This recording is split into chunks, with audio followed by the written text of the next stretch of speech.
Cyril Hanouna, C8 supprimé, une bonne nouvelle? Un proche en est persuadé pour une bonne raison. Cyril Hanouna va prendre prochainement la parole au sujet de la suppression de C8. Et si au final, cette décision était une bonne chose pour lui? Il a promis de prendre la parole dans une vidéo publiée dimanche 28 juillet 2024. Depuis l'annonce du retrait de C8 de la TNT pour 2025, Cyril Hanouna était resté étrangement silencieux. L'animateur de Touche pas à mon poste va ainsi revenir sur cette décision historique qui a fait grand bruit sur les réseaux sociaux et dans les médias. D'ailleurs, un proche de la chaîne a donné une version plus étonnante quant aux conséquences de cette décision. Connaissant Cyril, ça va le renforcer dans sa volonté de faire parler de lui, d'exister et de croiser le fer contre tout le monde, indique un de ses amis à Télérama. Cyril Hanouna va-t-il rebondir? Et si certains pensent que la carrière de Cyril Hanouna est finie, ce ne serait pas du tout le cas. Cette décision est une épreuve, mais il n'a pas un genou à terre. Je ne m'en fais pas pour lui. Cyril va rebondir. Ce n'est pas la première fois qu'il chute, confie l'un de ses amis.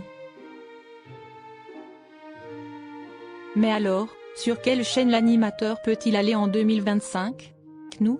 Si Hanouna débarque sur CNOU, ça va définitivement plier le match des chaînes info. En effet, depuis quelques mois, la chaîne de Vincent Bolloré se place devant BFM TV. L'animateur est-il toujours dans les petits papiers de Vincent Bolloré? Mais pour d'autres, une autre question est soulevée, est-ce que Vincent Bolloré tient toujours autant à lui? Son avenir est suspendu à sa décision. Va-t-il lui redonner une place sur une autre antenne? Ou se dire qu'à force de ne pas le maîtriser, ça lui a coûté une fréquence? Ce sera un bon test pour le savoir, indique un expert média. Mais pour Stéphane Ancel, auteur du livre, ce n'est pas que de la télé. Ce que le système Hanouna dit de la France, Cyril Hanouna est un pion essentiel dans le jeu de Vincent Bolloré. Il est dans l'entreprise et il a son soutien. Cette affaire montre davantage qu'elle peut faire acte d'autorité. On devra à l'avenir peut-être davantage l'écouter. Une chose est sûre, cette décision a rabattu les cartes de la TNT. Si certains voient Cyril Hanouna sur CNOU, ou encore sur Siestar et Canal+, d'autres sont persuadés qu'il ne fera plus de télévision mais seulement de la radio sur Europe 1.